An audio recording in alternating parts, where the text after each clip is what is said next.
is the season for all your holiday favorites, like A Very Jonas Christmas Movie and Home Alone on Disney+. Should I burn down the joint? I don't think so. Then Hulu has National Lampoon's Christmas Vacation. We're all in for a very big Christmas treat. All of these and more streaming this holiday season. And right now, save big with our special Black Friday offer. Bundle Disney Plus and Hulu for just $4.99 a month for 1 year. Savings compared to current regular monthly price. Ends 12/1. Offer for ad-supported Disney Plus Hulu bundle only. Then $12.99 a month or then current regular monthly price. 18 plus terms apply. Meet the computer you can talk to. With Copilot on Windows, working, creating, and collaborating is as easy as talking. Got writer's block? Share your screen with Copilot Vision to help spark inspiration, and use Copilot Voice to have a conversation and brainstorm ideas. Or maybe you need some tech help. With Copilot Vision, Copilot sees what you see. Let Copilot talk you through step-by-step guidance so you can master new apps, games, and skills faster. Try now at windows.com/Copilot. Welcome back, True Crime Army. I am your host, Margot, and this is Military Murder, a show where I tell you true crime stories involving our military and veteran community, all with one goal in mind, to remind you to remain vigilant always, and also look out for one another. If you see something, say something, and keep your damn hands to yourself. Coming off of Domestic Violence Awareness Month a few months back, it's been rough for the military community. I feel like every time I check my Google alerts, I read about a murder-suicide involving military members almost on a weekly basis, and it is heartbreaking. So if you're listening today and the world feels like it's falling apart, talk to someone. Call the Veterans Hotline, call a friend, talk to a chaplain, or go to your community and find a church and talk to someone there. Whatever it is, don't keep it in anymore. Reach out for help, and this goes for victims, but it also goes for anyone listening who sometimes relates to the people in my stories that do the bad things. No one is immune. Okay, I'm not sure why I said all that, but I know that my audience is big and wide and everyone needs a little love. So today's story came to my attention when I was researching inmates at the USDB who are on death row. There are currently 4 men on military death row. But once upon a time, there were many more. But of course, because of appeals, we really never know what's the final word with folks on death row, unless, of course, you're paying attention. Today's case landed an ex-airman on death row, but not for long. Join me today as I tell you my very first case out of Guam. But rest assured, this is not my last Guam case. This is the tragic story of Staff Sergeant Stacy Levay. Now, let's dig in. Military murder is an independent project and is not endorsed by the Department of Defense or any military component. The views expressed are those of the host. The content of this podcast is not meant to be legal or medical advice. Warning, this episode contains graphic details of murder and is not suitable for young listeners. Listener discretion is advised.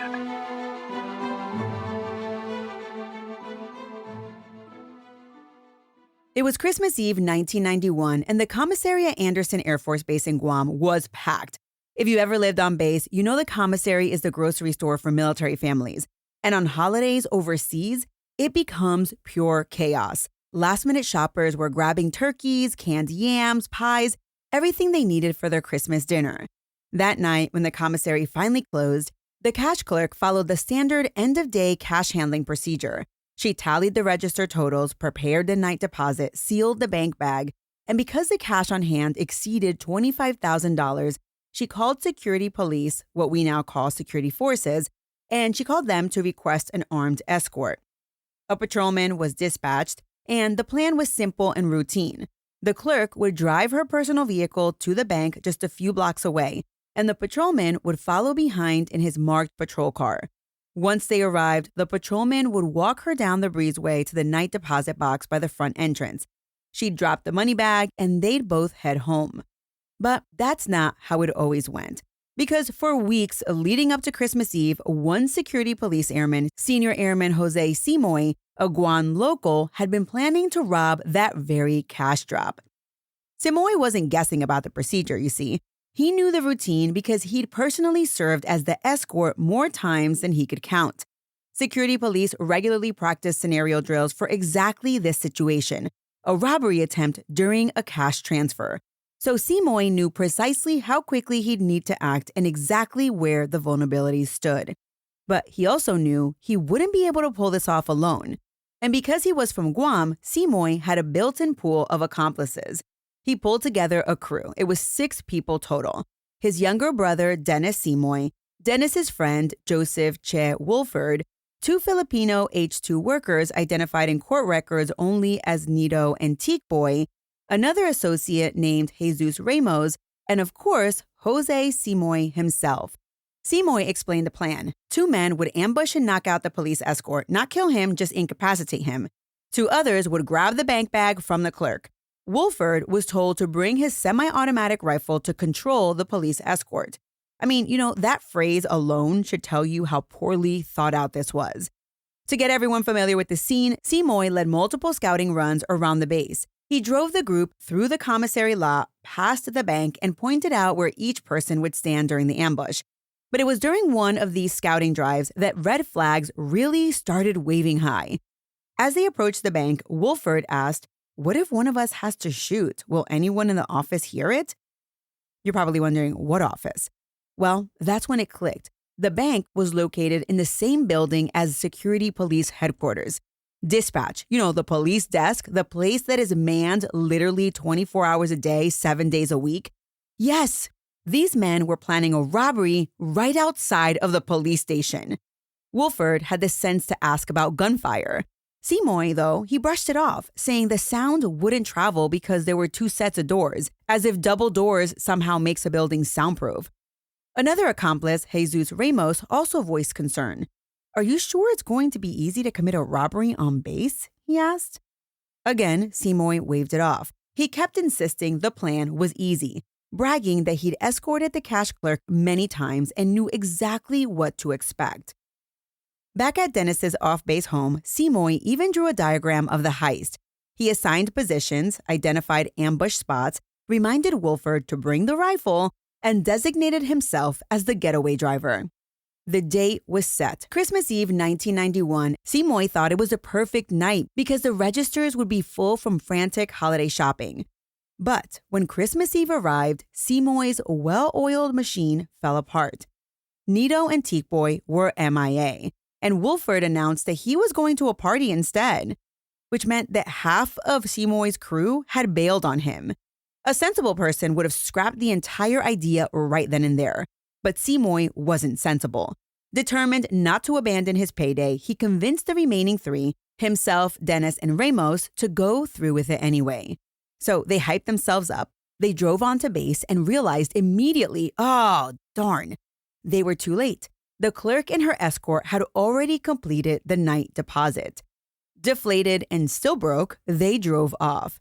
And here's the thing. This should have been the end, right? This is the point where a reasonable human being abandons the plan.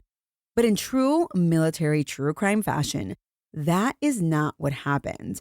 And soon, eventually, consequences would turn deadly.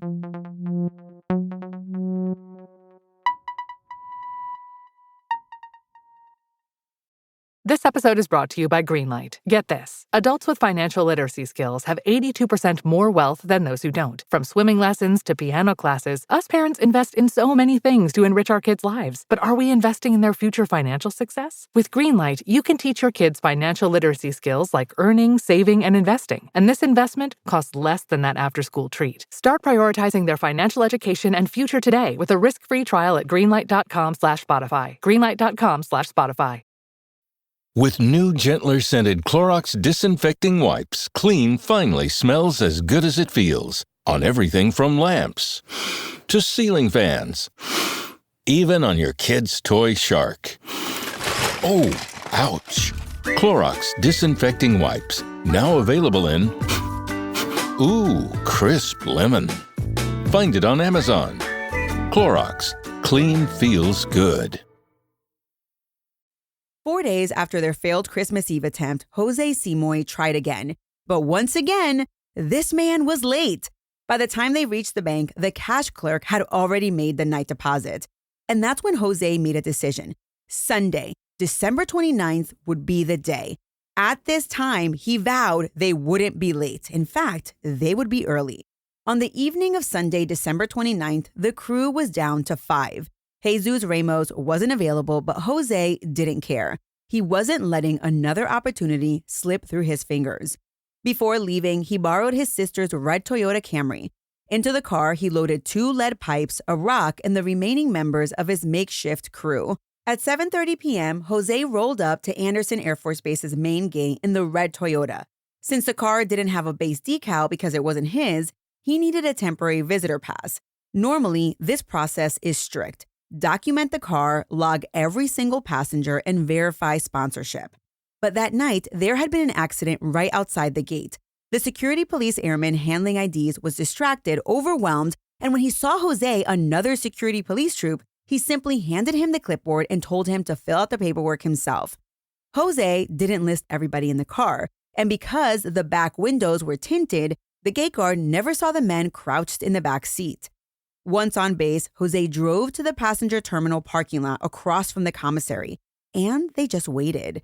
As they watched for the cash clerk to exit the building with the bank bag, Jose reviewed the plan. Che, you point the gun at the officer. Make sure he raises his hands and gets down on his knees. Dennis will knock him out. Che Wilford, still uneasy, asked quietly, Jose, what if the guy dies? Jose didn't even flinch. He said, quote, if the guy dies, he dies, end quote. Cold, calculated, and without hesitation. A few minutes later, Jose hopped out of the car, went inside the passenger terminal, and bought 2 6-packs of Budweiser and some chips, as if this were a tailgate, not a felony ambush. When he returned, they repositioned the Toyota inside of the commissary parking lot, waiting for the big moment. At some point, one of the men in the back seat muttered, we'll have to kill them all so they won't talk. Jose, chatting with Wolford in the front seat, stopped mid-conversation. He turned, stared at the men in the back, paused, and then simply turned back and kept talking. He didn't say no. And in a crew like this, silence meant agreement. Meanwhile, inside the commissary, the cash clerk, Peregrina Armour, was finalizing the day's cash count. That's when the phone rang. Someone wanted to know when the commissary closed. A few minutes later, the phone rang again, same voice, asking about a return check of sorts. Odd, but not alarming. By the time she finished counting, Peregrina had $34,000 in cash and $40,000 more in checks, food stamps, and traveler's checks. She placed everything in the night deposit bag. At 7:47 p.m., Peregrina called for an escort. Minutes later, Security Police Sergeant Stacy Levay arrived in his patrol car. Peregrina locked the commissary doors behind her, and she asked Levay if he could drive her to her personal vehicle that was parked at the far end of the parking lot. Levay agreed, and the two headed across the darkened parking lot. As soon as Jose saw Peregrina exit the building, he swung the Toyota out of the lot and started toward Building 21,000, the bank, and that's where they staged their ambush. Peregrina and Sergeant Levay convoyed to the bank, and they parked near the bank entrance. They got out, and they began walking toward the night deposit box.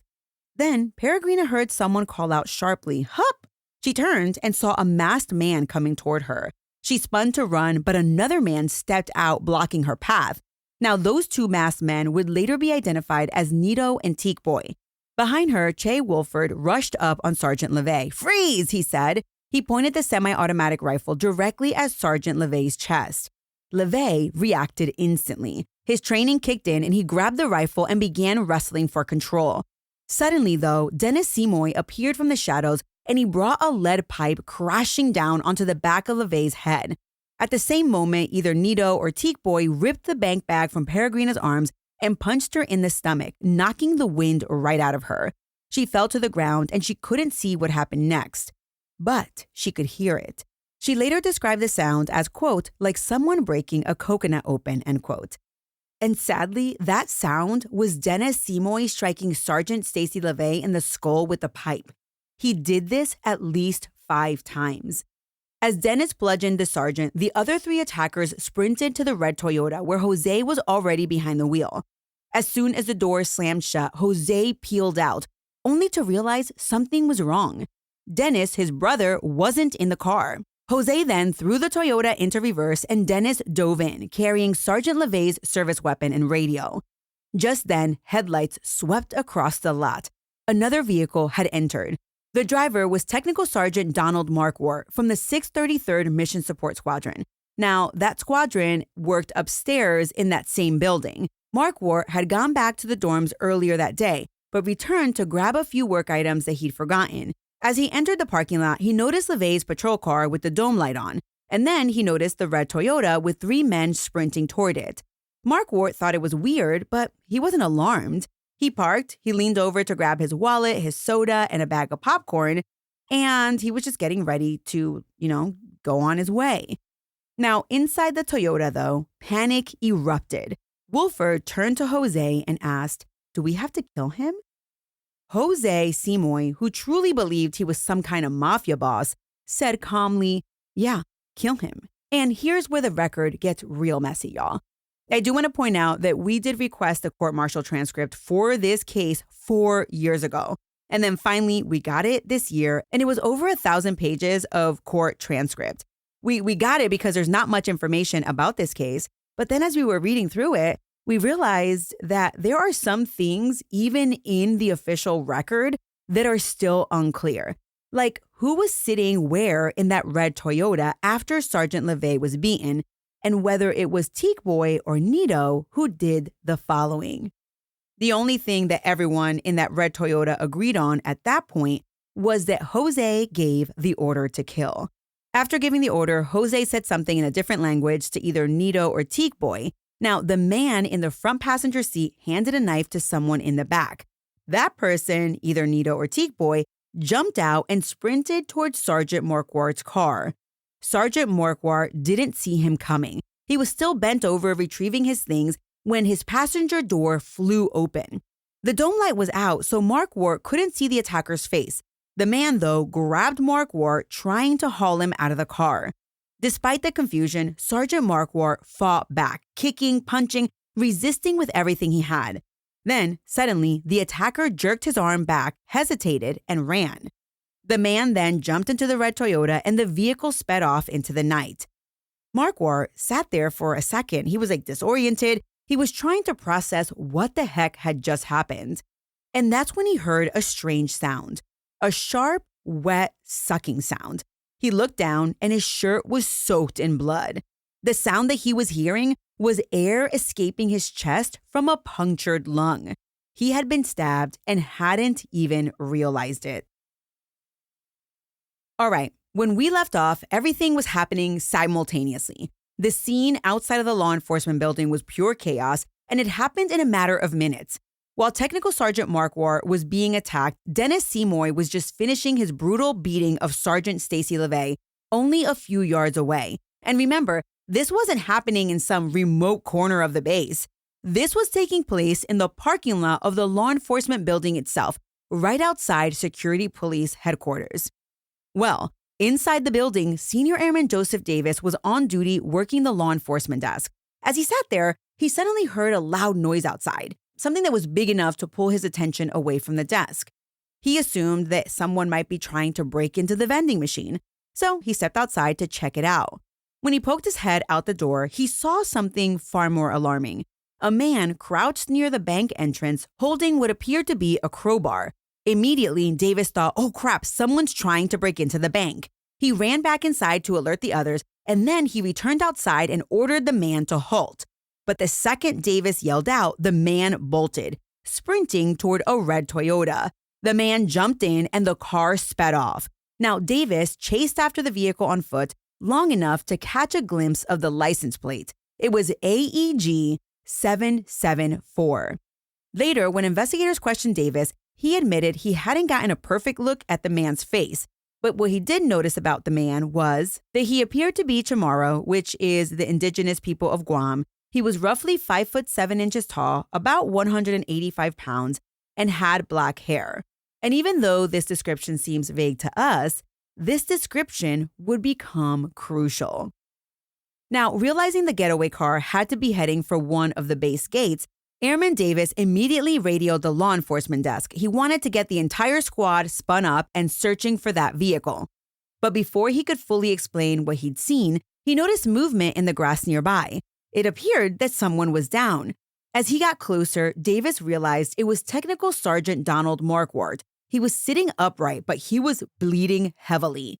Davis instantly recognized this wasn't a vending machine thief. This was something far worse. He radioed Sergeant Vicente at the desk and ordered him to call an ambulance immediately. Meanwhile, at the bank entrance at that same moment, the flight sergeant had reached the breezeway outside the bank. There, he found Sergeant Stacy Levay and cash clerk Peregrina Armour. Levay was laying on the ground in a pool of his own blood.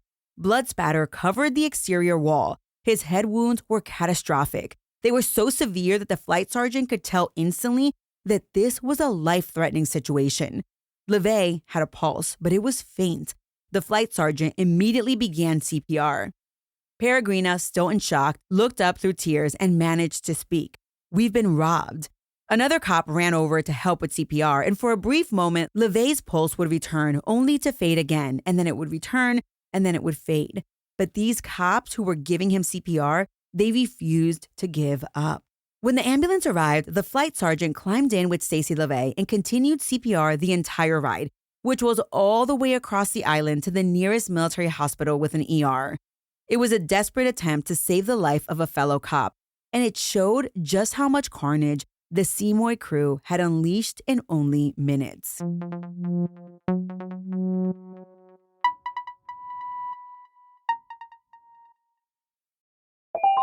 This episode is brought to you by Blink. Blink Friday starts now with up to 65% off Blink Smart Security. Check on your pets all season long with new Blink Mini 2K Plus cameras. See your gifts arrive in head-to-toe view with Blink Video Doorbell. Ready to use right out of the box. Just unwrap Blink and go. From pet parents to jet setters to busy families, Blink Friday deals have your holidays covered. Shop now at Amazon.com/Blink.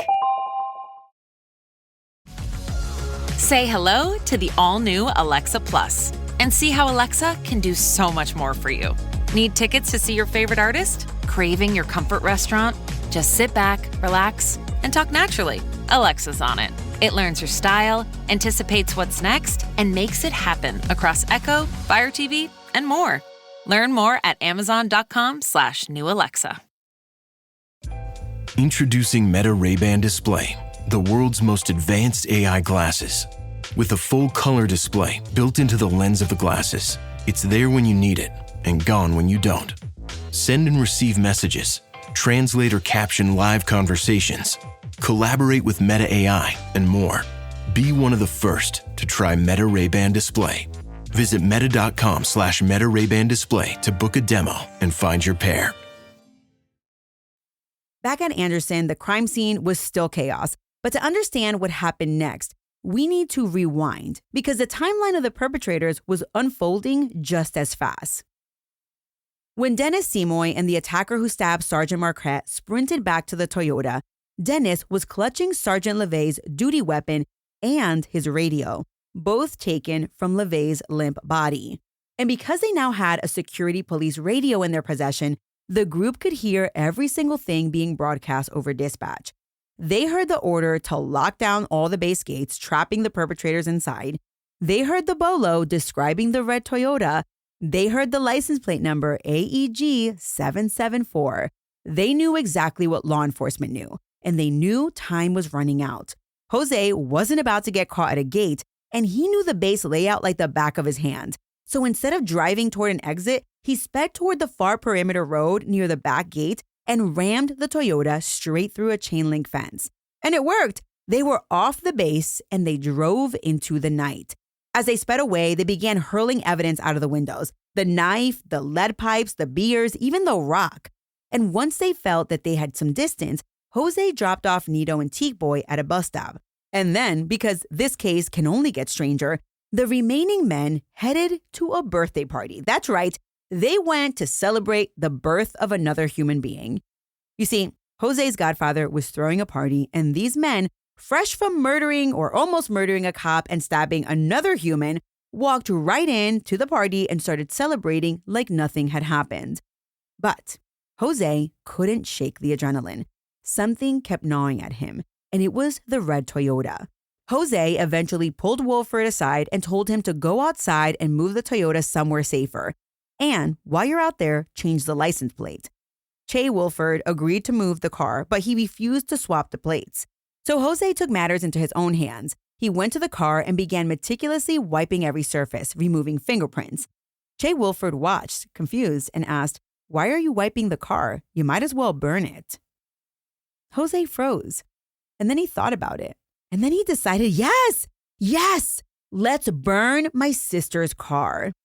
Because not only had Airman Davis seen the car flee the scene, but there was also the small detail that Jose had personally filled out the visitor pass at the main gate, listing the exact license plate. A bolo was already out. They needed that Toyota gone. So later that night, the group bought a can of gasoline. They reunited with Nito and Teak Boy, loaded into 2 vehicles, and drove to an area known as Radio Barragata. There, either Nito or Teak Boy poured gasoline over the red Toyota. Then they walked backwards towards the group, leaving a trail of gas behind him, just like they do in the movies. He then struck a flame, and the fire followed the line of gasoline straight to the car. And within seconds, Jose's sister's red Toyota Camry was engulfed in flames. After setting the Toyota ablaze, all 5 men piled into the second vehicle and drove to Nito and Teak Boy's apartment, and they were there to divvy up the stolen cash. There had been $34,000 in the bank bag. Each man received $7,000, except Wilford and Dennis, who got $6,000. And they set aside $1,000 for Jesus Ramos, which was hush money for his role in the planning, even though he hadn't showed up that night. As for Sergeant Levay's stolen service weapon, well, Jose took it and hid it in a closet. When the cash was split, the group dropped Jose Simoy off at the Sportodome, which was a local venue hosting late-night cockfights. This was at around 1 a.m. And in case you're wondering, yes, cockfighting is exactly what it sounds like. 2 roosters fighting in a ring until one dies. It's barbaric and wasn't outlawed in Guam until 2019. But in 1991, it was still very legal and very crowded, which made it the perfect place for Jose to pretend he'd been all along. Because only minutes after arriving, Jose used a payphone to call the Guam Police Department. He calmly reported that his sister's red Toyota Camry had been stolen. Minutes later, an officer arrived to take the report. He asked for Jose's ID, and Jose handed over his Guam driver's license, and he identified himself as an Air Force security policeman stationed at Andersen. Jose explained, very casually I might add, that he had parked his sister's car outside the Sportodome at around 8 p.m. He locked it, then went inside to watch the cockfights. And when he came out at around 1 a.m., the car was gone. The officer asked him for details about the car, the make, the model, the plate number. But then suddenly, Jose Simoy couldn't remember anything. All he could offer was, it's red, Japanese, maybe a Camry? So the officer called Jose's sister. She gave the full description, including the license plate number, AEG 774, the same license plate that Airman Davis had reported seeing outside of the bank, the same license plate broadcast in the bolo, the same license plate found still attached to a burning red Toyota in Radio Barragata around 10 p.m., hours before Jose even called to report it stolen. And listen, y'all, this is where I will pick up next week with part 2, the final part of this story. But you better come back and listen, because when somebody tries to establish an alibi as badly as Jose Simoy, their entire world is about to collapse. But before they can snatch him, Jose makes a run for it. Next time on Military Murder.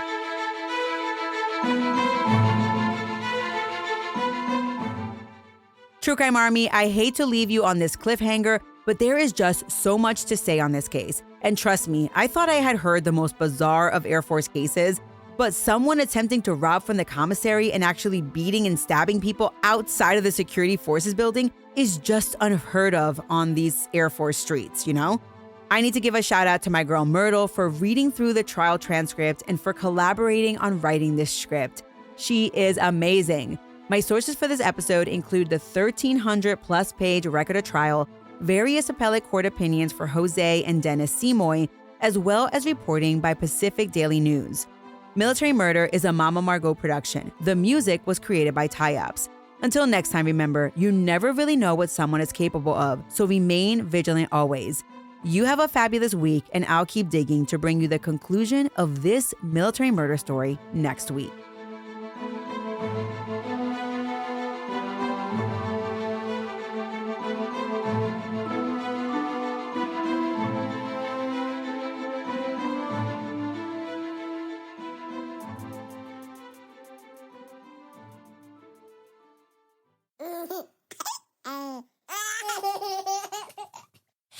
Mama's working on her podcast.